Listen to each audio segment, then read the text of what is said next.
ॐ स्वस्ति पन्थामनुचरेम सूर्याचन्द्रमसा विव पुनर्दधताघ्नता जानता संगमे मही।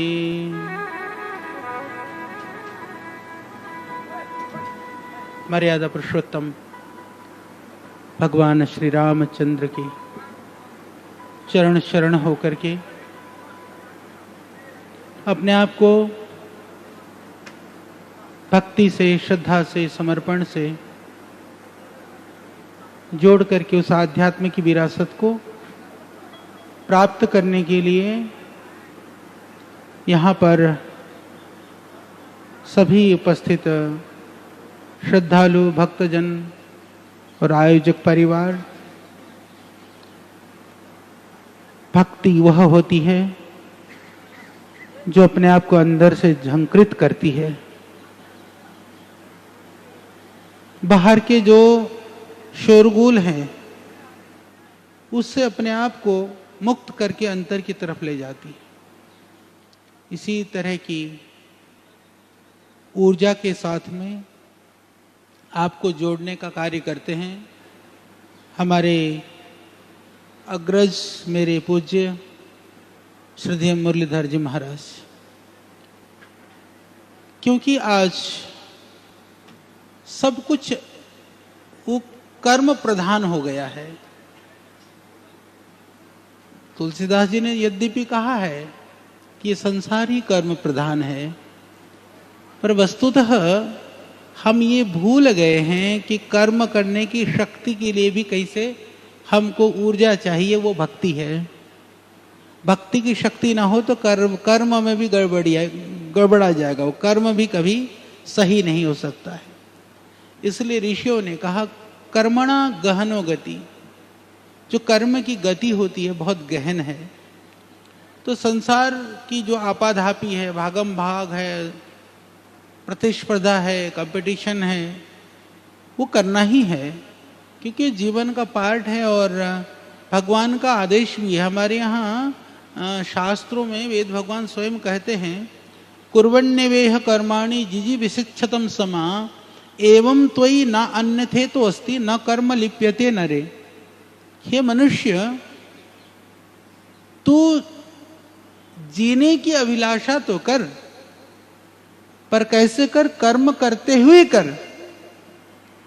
तो कर्म करना तो जरूरी है, पर जो अगला वाक्य है ना, जो मंत्र का अगला पद है, वो बहुत महत्वपूर्ण है। न कर्म लिप्यते नरे, कि हे मनुष्य, कर्म तेरा स्वरूप नहीं है। कि हम कर्म करते करते करते करते, कई लोग हमसे भी पूछते हैं, हम भी 50 तरह की जिम्मेदारियों को निभाते हैं, पर भगवान की कृपा से कोई रोग बीमारी शोक है नहीं। लगभग 40,000 लोग अभी डायरेक्ट सेवा पा रहे हैं, लोग उनका जीवन निर्वहन हो रहा है। इनडायरेक्ट देखो तो लाखों लोग हैं।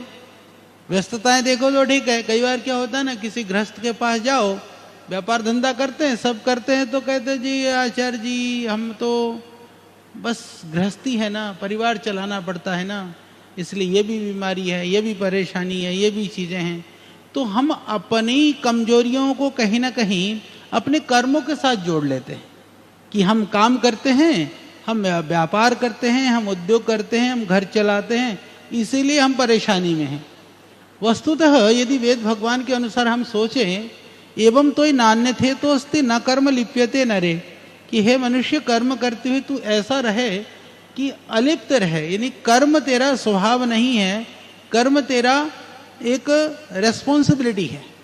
हमारी जिम्मेदारी है कर्म करना, व्यापार उद्योग जो भी हम कर रहे हैं, पर हमारा स्वरूप नहीं है, क्योंकि कर्म हमारे लिए वह साध्य नहीं है, वह साधन है। तो ये साध्य नहीं है, साधन है। वह बोध कहाँ से मिलेगा? वह बोध मिलेगा भक्ति से। इसीलिए जरूरी है कि इस तरह के आयोजन करें।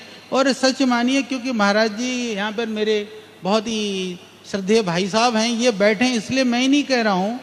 देखो, आज कथा के नाम पर, प्रवचन के नाम पर जो चल रहा है, कई बार क्या होता है कि वो आध्यात्मिकता का मतलब क्या होता है, जैसे आप बैठे हैं एक पारिवारिक एक स्वरूप में बैठे हैं, जब आप कथा सुन रहे हों, जैसे मैं थोड़ी देर के लिए भी बैठा, आते ही इस परिसर में घुसा, तो एक आपको अंदर से जो आप बाहर जैसे थे वैसा जब वो परिसर में घुसने के बाद न रहे, वो भक्ति है, वो कथा है, वो आध्यात्मिकता है, वो सच में ही जो हम पाना चाहते हैं वह है। शब्द कितने हमको समझ में आते हैं या उनकी व्याख्या कितने समझ में आती है, समझ में आए तो ठीक है, ना समझ में भी आए, समझ का प्रयोजन क्या है?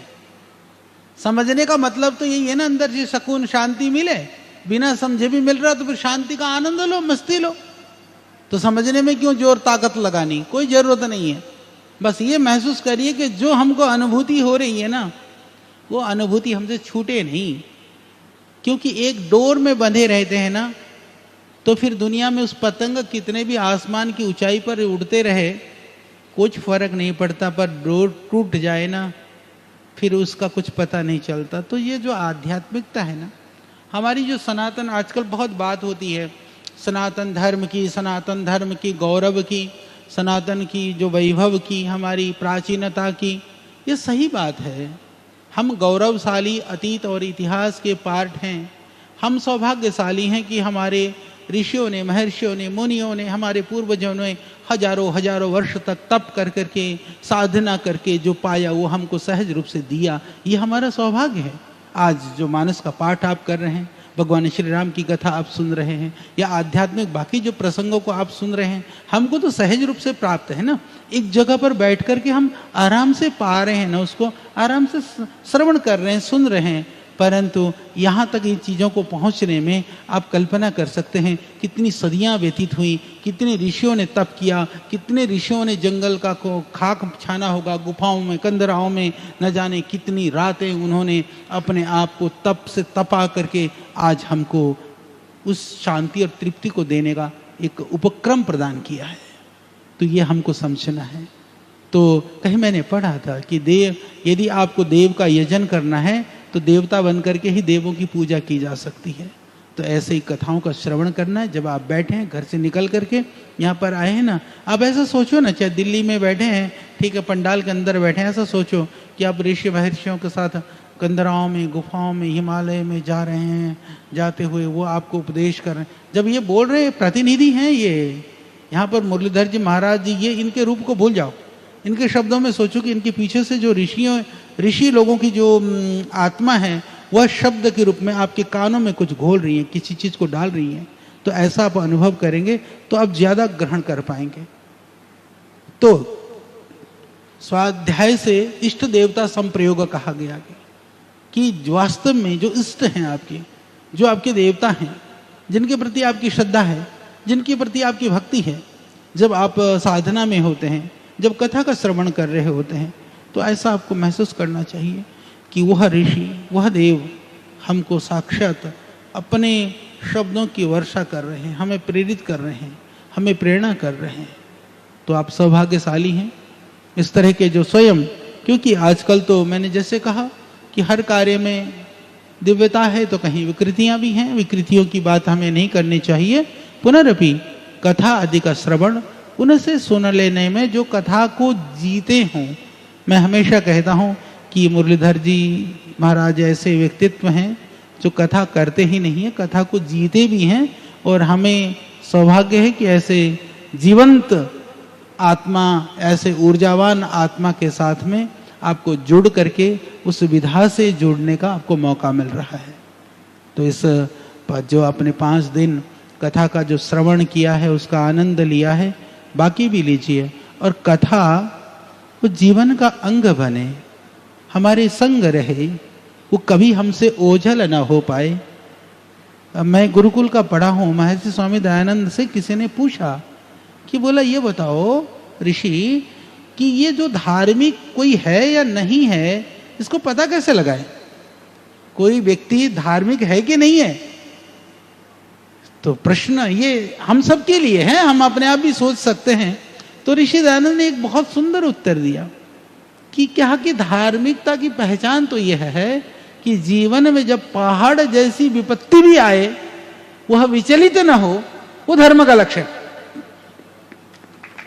तो कभी कभी हम सोच लेते हैं, देखो ये भी मैं थोड़ा बताऊं, हमारे शास्त्रों में इसको लेकर के भी लोगों की बहुत सारी मान्यता उदाहरणाएं हैं। हम कई बार कई पुण्य कार्य करते हैं तो हम सोचते हैं कि ये कटेंगे कर्मफल, सब कट जाएंगे। और मैं तो हरिद्वार में रहता हूं, परसों भी गंगा स्नान था, कल कार्तिक अपनी पूर्णिमा का जो भीड़ है वो, मैं आज संयोग ऐसा रहा, मैं देवप्रयाग गया कल रात्रि को, सुबह लौट करके देवप्रयाग से आ रहा था। वो सुबह आजकल पूज्य स्वामी जी ने मेरे को बिल्कुल ऐसा कह रखा कि 9:15 बजे तू लाइव करना है, तुमको 5 मिनट भी बोलना है। तो हम हरिद्वार की तरफ निकल रहे, तो मैंने कहा चलो आज गंगा जी की तरफ ही घुस जाते हैं। तो गंगा जी की एक सहयोगी नदी है, सोंग नदी में गया। तो गंगा स्नान तो कल लोग करके गए परसों, पर वो छोड़ करके गए ना, उसका साक्षात्कार आज हमको करना पड़ा। अब आप सोच सकते हैं क्या क्या छोड़ के गए होंगे। तो मैं ये कह रहा हूं कि हमारी जो धार्मिक क्रियाएं हैं, हमारी मान्यताएं हैं, ये बहुत वैज्ञानिक भी हैं, सब कुछ विज्ञान सम्मत है। कई बार लोग इसके लिए भी कहते हैं कि हम धर्म में विज्ञान ढूंढने का प्रयास करते हैं। वस्तु तो विज्ञान ही धर्म है, धर्म ही विज्ञान है। भौतिक विज्ञान ही विज्ञान नहीं है, परंतु उसको समझना ये होगा हमको कि उस विज्ञान के रहस्य को न समझने से धर्म भी विकृत हो जाता है।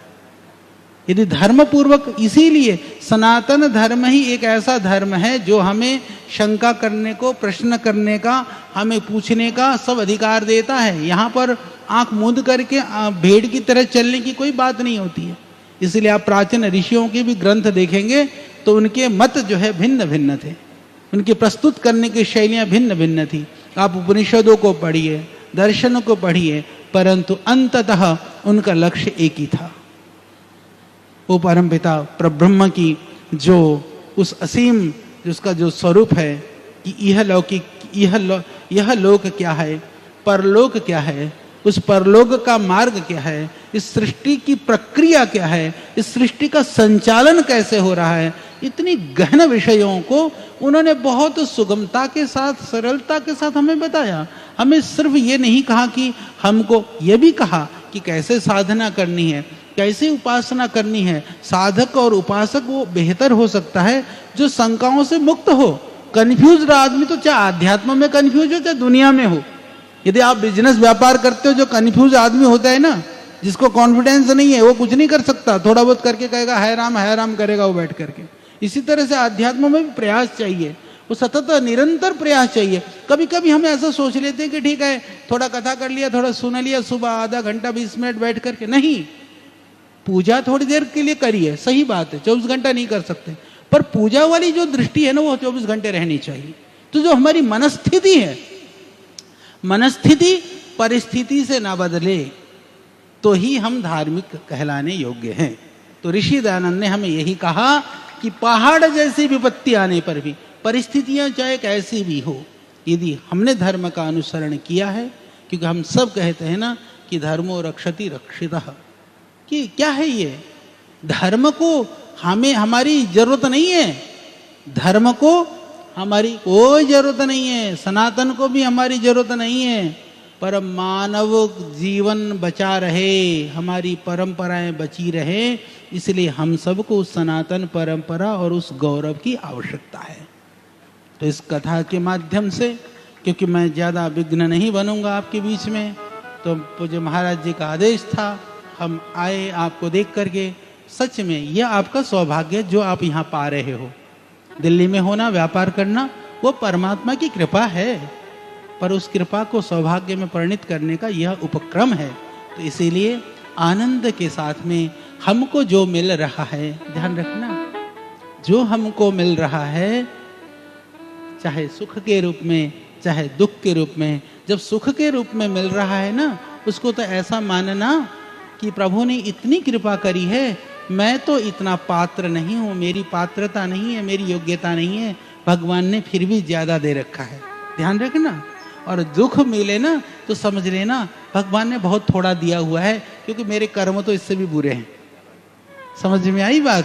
तो ये सोच करके रहोगे, जीवन पूरा आनंद से कटेगा, बहुत आनंदित होकर के अपने जीवन को आप इस जो भी समय है, जितना भी समय के लिए भगवान ने हमें इस धरा पर भेजा है, हमारा जो आगमन हुआ है उसको आप सार्थक करते हुए इस तरह की कथाओं से ही ये संभव है। क्योंकि कथा वो शोरगुल हल्ला गुल्ला दुनिया जहाँ के अनर्गल कथा कहानियों का नाम नहीं है, सीधा सीधा सा शास्त्रों का श्रवण का नाम कथा है। तो उसका आप आनंद लीजिए। आप सौभाग्यशाली हैं। आप सबको हमारी बहुत शुभकामनाएं। वह प्रभु भगवान श्री राम, सारी दिव्य शक्तियाँ, वो दैवीय जो ऊर्जा आपके जीवन में चेतना का प्रसार करते हुए आपकी सुसुप्त चेतना को उद्दीप्त करके जागृत करें, यही भगवान से प्रार्थना है। तो कर्म करते रहिए, परंतु अपने से विमुख होकर के नहीं, अपने में स्थित होकर के करते रहिए, यही भगवान से प्रार्थना है। और आयोजक मंडलों को, सभी बंसल जी, अग्रवाल जी, जितने भी बंधु हैं, सभी पारिवारिक जनों को हमारी बहुत शुभकामनाएं हैं। आपको भी भगवान मंगल विधान करें। जो भी कथा श्रवण कर रहे हैं, भगवान मंगल तो विधान करेंगे ही, बस उस मंगल को समझने का सामर्थ्य हम में पैदा करें। ओम शांति।